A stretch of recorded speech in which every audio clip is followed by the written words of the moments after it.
মন্দারমণি, যার নাম শুনলেই মনে হয় প্যাকিং করি আর চট করে বেরিয়ে যাই। বিচে যেতে কার না ভালো লাগে, তেমনি হঠাৎ করে প্ল্যান করে আমিও চলে যাই মন্দারমণির বিচে, যেখানে শুনেছি অনেক লাক্সারিয়াস হোটেল আছে যার প্রাইস অনেক বেশি। তা আমরা ডিসাইড করি বালুকণা বিচ রিসর্টে থাকবো। শুনেছি খুবই বাজেট ফ্রেন্ডলি আর খুবই ভালো মেনটেন করা একটা হোটেল। এখানে আমি আগেও গেছি, তো এইবারেও আমি এখানেই গেছি।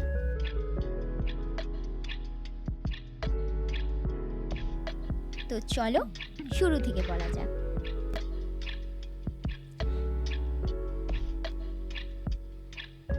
সকাল সকাল বাড়ি থেকে বেরিয়ে পড়ি আর টোটো ধরে চলে যাই সাঁতরাগাছি স্টেশনে। সাঁতরাগাছি স্টেশনে আমাদের ট্রেন টিকিট অলরেডি বুক ছিল, তো আমরা ট্রেন আসার কিছুক্ষণ আগে, মানে কিছু বেশি সময় নিয়েই আমরা গেছিলাম। যেহেতু আমাদের সাথে বাচ্চারা ছিল, তাই জন্য আমরা একটু তাড়াতাড়ি গিয়েছিলাম। তার মধ্যেই আমাদের ট্রেনও এসে যায়। ট্রেন আসতেই আমরা তাড়াতাড়ি ট্রেনে উঠে পড়ি। এরপর যাত্রা শুরু করলাম মন্দারমণির উদ্দেশ্যে। এই ট্রেনে প্যান্ট্রি কার ছিল, তো এখানে সব রকম খাবারই পাওয়া যাচ্ছিল, তাতে আমাদের কোনো সমস্যা হয়নি। ব্রেকফাস্টও পাওয়া যাচ্ছিল, তাই জন্য আমাদের কোনো প্রবলেম হয়নি। আমরা এখান থেকেই সব কিছু খেয়ে নিই। এখান থেকে আমরা কাঁথি স্টেশনে নেমে পড়ি। কাঁথি স্টেশনে নেবে আমাদেরকে গাড়ি বুক করতে হতো, তো আমরা কাঁথি স্টেশনের বাইরেই গাড়ি পেয়ে যাই। এখানে অটো, ফোর হুইলার সবই ছিল। আমরা ফোর হুইলারে করে বালুকণা বিচ রিসর্টের জন্য বুক করে নিই এই ফোর হুইলারটাকে, যেটা নন এসি 550 আর এসি নিলে 600। তো আমরা এসি নিয়েছিলাম, তাই জন্য আমাদের 600 পড়েছিল। এখান থেকে আমরা এই গাড়িতে করে চলে যাই বালুকণা বিচ রিসর্ট, মানে মন্দারমণির যে বিচ রিসর্টে আমরা থাকবো একদম সেখানে। গাড়িতে ভিউ এনজয় করতে করতে আমরা পৌঁছে যাই আমাদের হোটেলে। হোটেলে গিয়েই আমি দেখাই হোটেলের ব্যালকনি থেকে যে ভিউটা আসছিল, ওই ভিউটা আমার খুব ভালো লাগছিল, তাই জন্য আমি এই ভিউটা নিলাম। যদিও এটা অন্য হোটেলের, আমাদের হোটেলেরও সুইমিং পুল ভিউটা অন্য রুম থেকে, এই রুম থেকে দেখা যায়। তারপরেই ওয়েলকাম ড্রিঙ্কস চলে আসে। ওয়েলকাম ড্রিঙ্কস আমি ও আমার সিস্টার খুব ভালোভাবে এনজয় করি। ওয়েলকাম ড্রিঙ্কস খেয়ে এখান থেকে আমরা চলে যাই সুইমিং পুলে। সুইমিং পুল দেখে কে আর আটকে থাকতে পারে, তো আমাদের বেবিদেরকে নামিয়ে দেওয়া হয় ও আমরা তাদেরকে একটুখানি টাইম দিয়ে আমরা নিজেদেরও একটু টাইম স্পেন্ড করতে চলে যাই। ওরা বেবিদের পুলে ছিল আর আমরা বড়দের পুলে নেবে একটু এনজয় করে নিই। তারপরেই আমাদের রুমে লাঞ্চটা চলে আসে। লাঞ্চে ছিল ভাত, ডাল, আলু পোস্ত, আলু ভাজা আর পমফ্রেট মাছের ঝাল, মিষ্টি পাঁপড়, চাটনি, মিষ্টি। লাঞ্চ কমপ্লিট করে আমরা রেস্ট নিয়ে নিই। এবার রেস্ট নিয়ে উঠে রেডি হয়ে পড়ি সন্ধেবেলা বেরোবো বলে। সন্ধেবেলা বিচে যাওয়ার খুবই ইচ্ছা ছিল, তাই আমি ও আমার দিদি, আমার ফ্রেন্ড একসাথে রেডি হয়ে নিই। রেডি হয়ে আমরা বেরিয়ে পড়ি বিচের জন্য। কিন্তু যদিও সন্ধেটা অনেক হয়ে গেছিলো, তাই আমরা ভেবেছিলাম যে আর বিচে যাব না। আমরা ওই নিচে নেবে, সুইমিং পুলের সামনে নেবে একটু বসে টাইম স্পেন্ড করে দুজনে একসাথে বেরিয়ে এখানেই একটু টাইমটা কাটিয়ে এখানে দোলনা ছিল, দোলনাতে একটু বসলাম, বসে এখানটাই ফটো তুললাম, যেটা মেয়েরা করে আর আমরাও করেছিলাম। তারপরে আবার আমরা রুমে চলে এসেছিলাম। রুমে এসে ইচ্ছে করেছিল একটু ড্রামা অ্যাক্টিং করবো। রুমটাতে তো টেলিফোন ছিল, যেটাতে করে কোনো রিসেপশানে আপনারা ফোন করতে পারেন যে কোনো দরকারে। তো তার জন্যই আমরা ভাবলাম একটু শ্যুট করি। যাই হোক, একটু শ্যুট তো করতে হবে, তো এখানে একটু শ্যুট করছিলাম আমরা একটা গানের। শ্যুট করে এখানে একটুখানি করে আমাদের স্ন্যাক্স চলে এসেছিলো ফ্রেঞ্চ ফ্রাই আর চিকেন পকোড়া। আর আমরা ফ্রেঞ্চ ফ্রাই আর চিকেন পকোড়া খেয়ে আমরা ভেবেছিলাম যে আমরা যাব বিচে। আর সন্ধেবেলার রুমের ভিউটা কিছুটা এমন ছিল, আমাদের রিসর্টের ভিউটা খুবই ভালো লাগছিল সন্ধেবেলা। আর আমাদের বিচ থেকে, এখান থেকে বিচ একটুখানি, কিন্তু মেন মন্দারমণি বিচটা একটু ডিস্টেন্সে।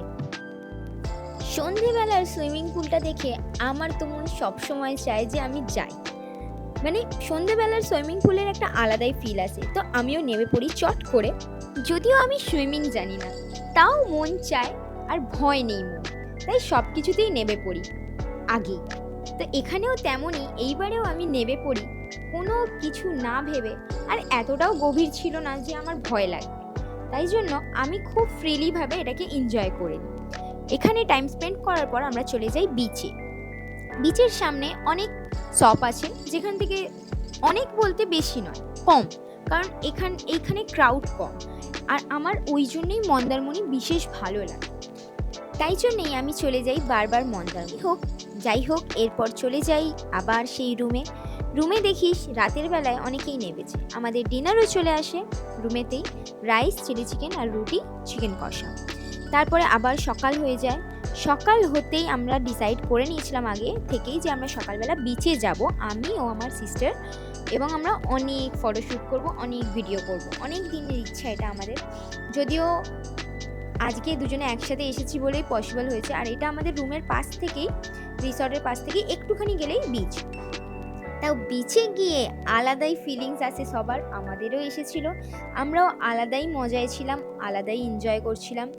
আর সকালবেলার ভিউটা এতটাই সুন্দর ছিল যে বলার মতো না। সকালবেলা ভিউটা এত সুন্দর লাগছিল যে আলাদাই, মানে সূর্যটাও এত সুন্দর লাগছিল, আমার তো দেখে এখানেই মনে হচ্ছিল আমি থেকে যাই। কিন্তু যদিও এটা আমাদের জন্য পসিবল নয়, তাই জন্য আমরা এখানে তাড়াতাড়ি করে ফটোশ্যুট করি, অনেকক্ষণ ধরে ফটোশ্যুট করি, মিনিমাম 2-3 ঘন্টা ধরে ফটোশ্যুটই করি, কারণ আমাদেরকে আজকে তো এই রিসর্টটা ছেড়ে দিতে হবে। তো এখানে আমরা মনের মতো করে নিজেদের ফটো শ্যুট করে আমরা চলে যাই আবার রিসর্টে গিয়ে আমরা এবার বেরিয়ে পড়বো, ব্রেকফাস্ট করব, ব্রেকফাস্ট করে আমরা এবার চলে যাব মন্দারমণির যে একদম মেন বিচ, ওই সামনেই একটা হোটেলে থাকবো আমরা। আর একদিন এখানে কাটাই আর একদিন ওখানে। এখানে আমরা ব্রেকফাস্টে অনেক কিছু কমপ্লিমেন্টারি পেয়ে যাই। আমি নিয়েছিলাম ব্রেড বাটার আর ডিম সেদ্ধ বয়েল। আর এখান থেকে ব্রেকফাস্ট করে আমরা বেরিয়ে যাই, সবাই বেরিয়ে চলে যাই অন্য হোটেলের উদ্দেশ্যে। সকালে এতটাই টায়ার্ড ছিলাম যে কিছুই ফুটেজ নেওয়া হয়নি, কিন্তু সন্ধ্যাবেলা যখন বেরোই তখন মনে পড়ে যে একটু ফুটেজ নিতে হবে।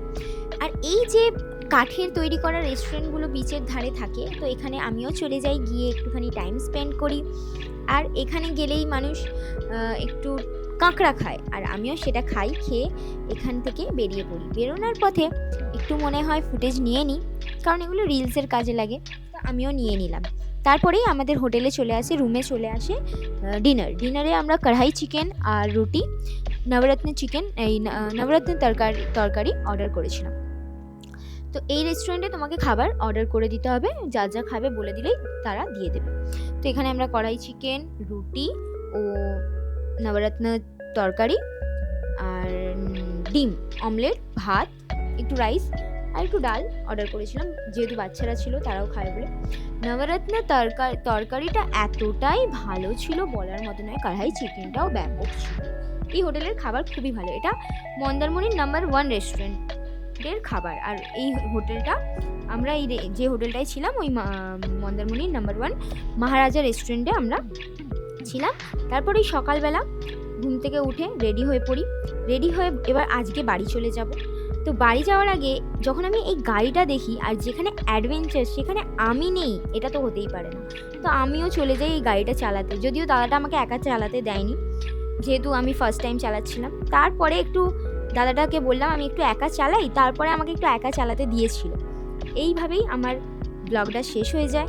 আর আমার পুরো ব্লগে কোনো ডিটেলস দেওয়া নেই, আমি এই চ্যানেলটা দিয়ে দিলাম, দি ডুও লাইফস্টাইলে মন্দারমণির ব্লগ আছে, প্রপার ডিটেলস আছে, কত টাকা হোটেল, কত টাকা কোথায় লেগেছে, আপনারা জানতে চাইলে এই চ্যানেলে গিয়ে একবারটি ভিজিট করে নিন। আশা করছি আপনাদের ভিডিও ভালো লাগলো, এটা আমার ফার্স্ট ব্লগ ছিল। আর যদি আমার ভিডিও আপনাদের ভালো লেগে থাকে, do like, share and subscribe my channel. Thank you.